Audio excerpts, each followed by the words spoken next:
Back to Hardball. Republicans pushing to extend the Bush tax cuts for the wealthy haven't said where they'd cut spending to make up the difference. Let's watch Republican Congressman Mike Pence. He's one of the Republican leaders on Meet the Press yesterday. Where's the painful choice that you're prepared to make on spending? I never thought you asked. Look, cutting discretionary spending. On what? Down to pre-stimulus, pre-bailout level. We could reduce government employment back down to 2008 levels. That's $35 billion over 10. We could eliminate government programs like the Save America Treasures programs. That's $300 million. What about entitlement spending? Are you going to raise the retirement age, as John Boehner suggests might be a good idea on Social Security? Well, you know, in the last time I was on this program, I told you we keep our promises to seniors and near seniors, but for Americans under the age of 40, we absolutely have to begin to reform Medicare and Social Security in ways that will ensure its long-term fiscal solvency. But let me assure you, the Pledge to America is not the end-all, be-all. It's meant to be a good start. Wow, we're joined right now by two members of the U.S. Congress, Florida Democrat Debbie Wasserman Schultz and Texas Republican Michael McCaul. Let me start with Congressman McCaul. Sir, do you think it would be good for the Congress, your House, a member of the House, should there be a vote right now, up or down, on both the Democratic plan on tax cuts and the Republican plan on tax cuts? Both votes right away. Absolutely. I think the American people need to know where their elected representatives stand on this issue. And yet what the Democrats are trying to do is punt and kick the can down the road until after the election and then find out where they stand on this position. I think we ought to vote on it now. Both alternatives. Let me ask you, Congressman Wasserman Schultz, should the Congress vote now on either the Democratic plan, which is tax cuts for everybody below $250 a year, or not for the ones above, and also a Republican alternative, which is tax cuts for everybody down the road? Should they have that vote in the Congress? Sure. We would love to have that vote. Well, why don't you have it? Because the Republicans won't allow it in the Senate. Because no, but why don't you have it? No, you're in the House. Because they've been holding because we're not going to. What we're focused on is making sure that we can extend the tax cuts for the middle class and working families, Chris. If we know that the Republicans are going to hold those tax cuts hostage and hold out for the wealthiest, the tax cuts for the wealthiest Americans, then we have members all across this country that are in tough elections, and the Republicans would like nothing more than to pounce on them and accuse them of raising taxes. Speaker Pelosi can hold this vote today, or when we come back in session. Speaker Pelosi can hold this week before we adjourn if she wanted to. Her problem is she knows that a lot of Democrats don't support this agenda. No, the problem is that you all are refusing to support simply an extension of the middle class tax cuts and holding those hostage in exchange for making sure that we can add $700 billion to the deficit to give the wealthiest Americans a tax break, which puts nothing back into the economy. I want to ask you again, Congresswoman Schultz, Wasserman Schultz, if there were a vote on the Democratic plan, which is what you said, for the middle-class tax cuts up to $250,000 a year per family, and there was an alternative, a vote to recommit, a Republican vote to give it to everybody, would that be a fair way to look at this, to have both votes on the floor? Would that be fair? That might be a fair way to do it, except that we don't know that there would only be one chamber that would take that vote, and it would leave a lot of members twisting in the wind, subject to ridiculous Republican accusations when it's them, particularly Republicans in the Senate, who are refusing to allow for that full vote to take place. So let the American people's voice be heard. Let the American people's voice be heard. That's right. And let it be heard before we adjourn before the break. Let's make sure that we can stop holding middle-class tax breaks. Okay, let me ask you, Congressman, you've got the floor here, and you're on the offensive here, and you're winning the argument, I think, because you want to have the vote. But why doesn't the Republican Party in the Senate stop a filibuster and let there be a vote so that the voters can see up or down before the election where the two parties stand? Why is your party filibustering this in the Senate? Well, I think they should. I think that we should have this. Against having a vote?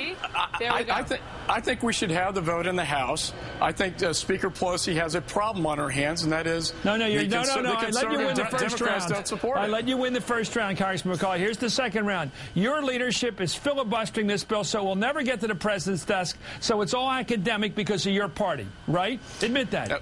It's not my leadership in the House that's doing that, and I think this needs to come to a vote. So you don't know this guy, Mitch McConnell, huh? This guy. We should show a picture of Mitch McConnell so you can recognize him. No, if we could put a picture of a Mitch McConnell so you could say, yeah, I do know this guy. He's the leader of the Senate Republicans, and I've never called him up and said, Mitch, or Senator, I guess they like the title, why don't you let them vote over there so that we can get credit for cutting taxes for all Americans?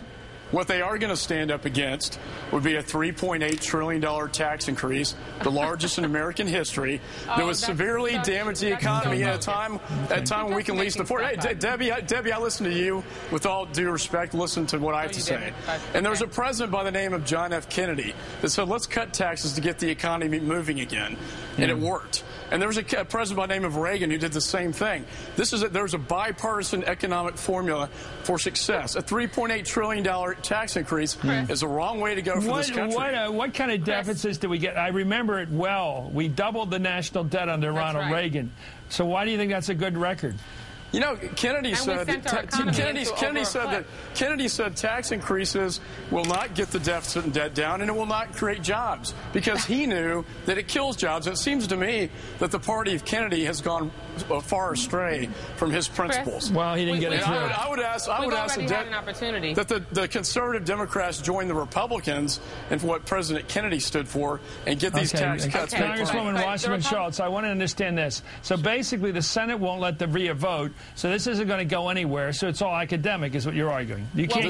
What we're arguing. Excuse me, Mike. My turn now, please. So I'll give you that. What we're arguing is that, A, the Republicans have already had their turn at this. We've had these tax cuts in place since 2003, and that's what took us from a record surplus under President Clinton to a record deficit under President Bush. It sent our economy careening over a cliff, because on top of the record deficit spending, we also had Wall Street and almost no regulation run amok, sent the banking and financial services system into the tank, and now the Republicans are asking for the keys back. The choice on November 2nd is very clear. Democrats are saying that we want to make sure that we focus on our tax cutting policy. The choice is really clear. Excuse me, Mike, please let me finish. I haven't met one small business owner that supports increasing taxes, which is what y'all want to do, and you're killing jobs out there. Okay, let me tell you, Congressman, we do have a poll that supports Congresswoman Wasserman Schultz's position. Overwhelmingly, the American people think tax fairness requires that the top 2% not get this tax cut beyond next year. Polling proves that.